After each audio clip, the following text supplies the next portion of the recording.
La pub, elle va aller plus loin, plus haut, plus fort et surtout plus hybride. C'est ce que je disais tout à l'heure dans mon intervention, c'est qu'il faut arrêter de vouloir segmenter, faire des petits silos. Donc moi, effectivement, on me dit tu vas intervenir dans publicité mobile et puis on va mettre de l'autre côté le CRM et puis de l'autre côté on va mettre la data et de l'autre côté on va mettre les contenus. Je ne suis pas d'accord avec ça. Aujourd'hui, la pub, elle est protéiforme, elle est hybride, elle est partout. Après, il y a vraiment un enjeu, effectivement, de se dire comment harmoniser publicité et contenu.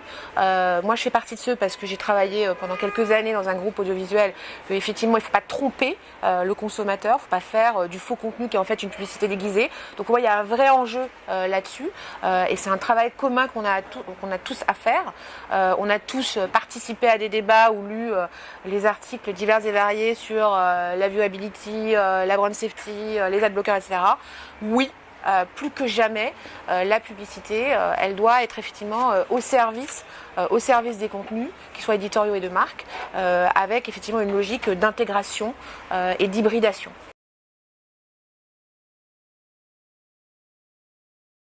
Je fais partie de ceux qui défendent le fait que plus que jamais on a besoin d'une agence parce qu'il y a un moment l'agence c'est un rôle de médiateur, c'est un rôle effectivement aussi de neutraliser et de pouvoir prendre du recul et de se dire finalement quel est le meilleur chemin critique pour pouvoir orchestrer les différents points de contact, comment on construit un écosystème.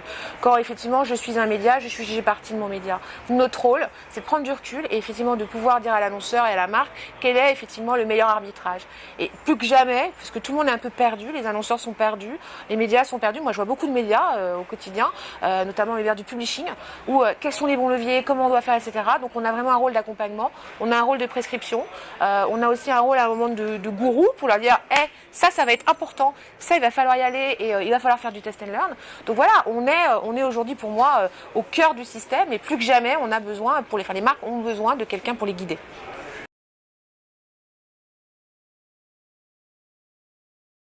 Pour moi, il n'y a pas de bon contenu sans de bonne distribution. Et par rapport à cet enjeu aujourd'hui de ce contenu auquel je peux avoir accès comme je veux, où je veux, comme je veux, et quand je veux, il y a donc un vrai challenge, là de nouveau, de se dire comment adresser le bon contenu dans le bon format, dans la bonne durée et dans le bon tempo aussi éditorial. Donc oui, de nouveau, il y a une responsabilité et des marques et des agences et de tous ceux qui conseillent les marques de bien se dire là, je vais rentrer dans une dynamique de contenu qui doit engager. Donc je dois sortir effectivement de mes ornières, on va dire publicitaires. On n'est plus effectivement dans une logique de promotion, on est dans une logique d'engagement, on est dans une logique de fidélisation. Pour moi, le contenu est un élément clé de fidélisation. Et pour moi, la prochaine étape du contenu, au-delà de sa dimension de divertissement ou d'information, c'est la dimension servicielle. C'est parce que effectivement la marque va me proposer un contenu qui va me rendre service, me permettre d'aller plus loin, de faire quelque chose de différent, de pouvoir changer ma vie, de pouvoir gagner du temps.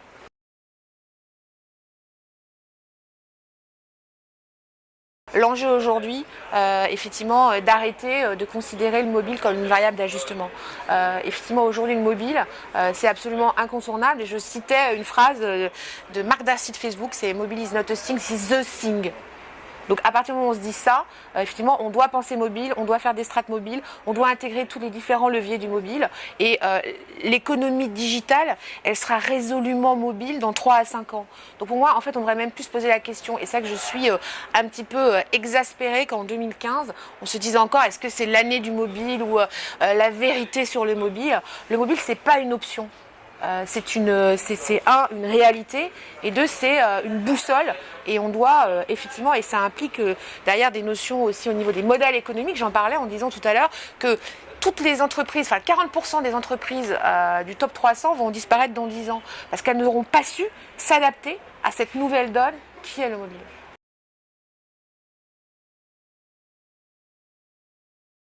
Aujourd'hui déjà, il faut savoir qu'il y a différents degrés de maturité en fonction des annonceurs, en fonction de leur cible. Donc après sur le marché, tu connais le chiffre, c'est 17%.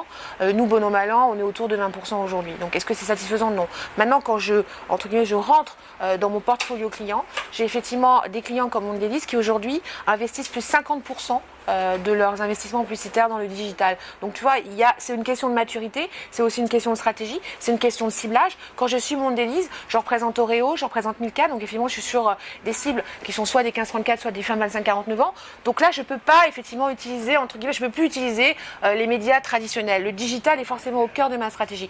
Et puis à l'inverse, j'ai des annonceurs qui pour l'instant sont extrêmement traditionnels, ont peu d'investissement, sont plutôt challengers, qui se disent est-ce que l'euro que je vais mettre sur le mobile, est-ce que je prends pas un risque? Est-ce que ça va marcher? Et là ça rejoint le point de tout à l'heure sur l'enjeu de la mesure de l'efficacité. Donc je pense que là on va arriver bon an mal an fin d'année prochaine autour de 25% on va dire des investissements, je parle global. Nous on sera autour de 30 on va dire pour passer le cap des 50% qui était un des thèmes de la table ronde tout à l'heure. L'enjeu de la mesure d'efficacité et de pouvoir convaincre ces investisseurs que c'est leur argent au final. C'est leur budget. Donc quel est le retour sur investissement? Il va falloir qu'on soit meilleur là-dessus.